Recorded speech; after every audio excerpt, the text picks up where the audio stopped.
حضرت جی مولانا محمد سعد صاحب کی 8 بڑی تبدیلیاں۔ پہلی تبدیلی، مولانا سعد صاحب نے علماء اکرام کو ان کی منزل و مقام پر بٹھایا، مشورے علماء دینے لگے، حیات الصحابہ کی تعلیم دنیا بھر میں علماء اکرام کرنے لگے، علاقے میں عالم صاحب نہیں تو دور دراز سے عالم صاحب کو لوگ لے جانے لگے، مرکز کے امور علماء انجام دینے لگے۔ دوسری بڑی تبدیلی، دسترخوان کو شاہانہ ٹھاٹ سے سادگی پر لایا گیا۔ پہلے 20 قسم کے کھانے ایک ہی دسترخوان پر ہوتے تھے، ایک طرف بڑوں کے لیے مرغ غذا اور دوسری طرف سادے کھانے عوام کے لیے، عوام دال کھا رہی ہے اور دوسری طرف خواص مرغ مسلم غذا کھا رہے ہوتے تھے۔ سب سسٹم ختم کیا گیا اور ایک جیسا کھانا سب کے لیے لگنے لگا۔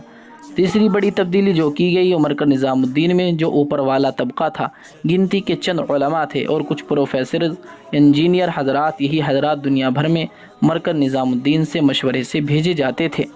ان کا بہت چرچا تھا، دنیا بھر میں تقریباً 40-50 سال سے تبلیغ میں انہی کا سکہ چلتا تھا۔ یہ چوتھی بڑی تبدیلی، نظام الدین کے مشورے والوں نے سوچا کہ ہمارے ہاں تو سینکڑوں ایسے ساتھی ہیں جنہیں ملکوں میں بھیجا جا سکتا ہے، تو حسب مشورہ نئے نئے ساتھیوں کو بھیجا جانے لگا اور معروف مشہور 6-7 بزرگوں سے کہا گیا، آپ نے خوب سفر کر لیا، اب آرام فرمائیے اور مرکز میں بیٹھ کر آنے والوں کی تربیت کرے۔ پانچویں بڑی جو تبدیلی کی گئی، پہلے دور میں ہر کام کی ایک جماعت بنی ہوئی تھی، مثلا ایک جماعت بیرون ہند جانے والوں کا تفقد کرنے والی تھی کہ کسے بھیجا جائے۔ اس جماعت میں 4-5 ساتھی ہوتے تھے اور یہ ساتھی ایک ہی قوم و طبقے کے تھے، ان کی مرضی کے بغیر کوئی آدمی باہر کی جماعتوں میں جا نہیں سکتا تھا اور یہ لوگ اپنی مرضی کے ساتھیوں کو بیرون ہند جماعتوں میں بھیجتے تھے، جس کی وجہ سے اس قوم کے لوگ پہلے جماعتوں میں جاتے اور پھر وہاں پر منتقل ہونے کے اسباب پیدا کر کے واپس آ کر پھر اپنی غرض پوری کرنے دوبارہ اس ملک میں چلے جاتے، جس کا ثبوت یہ ہے کہ دنیا کے ہر ملک میں یہ قوم پھیلی ہوئی ہے اور پھر ان جماعتوں کے ذریعے تجارت اور بہت سے معاملات جن کا تعلق دعوتی محنت سے، دعوتی کام سے نہیں ہوا کرتے تھے، ان سب بدعنوانیوں سے تبلیغی کام کو پاک کرنے کے لیے تبدیلی لائی جانی ضروری تھی۔ تبدیلی لائی گئی۔ سب سے بڑی اور کٹھن تبدیلی مرکز میں لائی گئی کہ بیرون ہند جانے والی جماعتوں کا تفقد کرنے والی اس جماعت کو توڑ دیا گیا اور یہ تفقد والا کام بھی مرکز کی شورا والوں کے تابع کر دیا گیا، اور اس مرکز کی شورا میں 8 احباب مستقل ہیں اور روز مرہ کی ترتیب پر رہنے والے 20-30 اور ساتھی بھی ان مشورے والوں کے ساتھ بیٹھتے اور مشورہ دیتے ہیں۔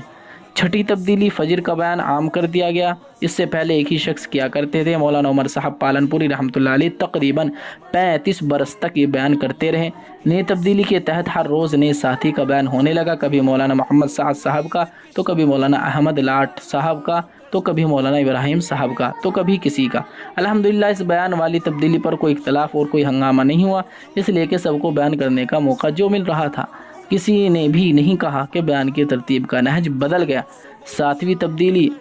انڈیا کے صوبوں والوں کو متوجہ کیا گیا کہ عالمی سطح کے کام سمجھانے والے ساتھیوں کی فہرستیں تیار کرے اور اسے مرکز بھیجے۔ سبحان اللہ، اس ایک آواز پر 150-200 سے زائد حضرات کے ناموں کی فہرست وصول ہوئی، جن میں بڑی تعداد مفتیان اکرام اور علماء اکرام کی ہے۔ مشورے سے ان ساتھیوں کو ملکوں میں بھیجا جانے لگا۔ ملک والے نئے چہرے دیکھ کر حیران پرانے حضرات کو فون کرتے کہ بھائی آپ لوگ کیوں نہیں تشریف لائے، تو یہ کہتے کہ بھائی کیا کرنا، کام کا وہ نہج باقی نہیں رہا جو پہلے تھا۔ 8ویں بڑی تبدیلی، مشورہ والوں نے یہ بھی طے کر دیا کہ سفر خرچ اب مرکز سے نہیں دیا جائے گا، جانے والے اپنا انتظام خود کر لے۔ اب ہر آدمی اپنی جان اور اپنا مال والی ترتیب پر آ گیا۔ اس سے پہلے مرکز کے اخراجات کے عنوان پر سارے عالم کے تبلیغی ساتھیوں سے پیسہ جمع کیا جاتا تھا، ہدیہ اور تعاون کے ذریعے وہ روک دیا گیا۔ مرکز سے ٹکٹ خریدے جاتے تو ٹریول ایجنسیوں سے لاکھوں کا بزنس چلتا تھا، جس کا کمیشن وغیرہ بھی ہاتھ سے گیا، اس لیے کہ لوگ اپنا ٹکٹ اپنی علاقے سے خریدنے لگے، یعنی مسلسل طور پر ایک کے بعد ایک رگڑا نفس پر لگتا رہا۔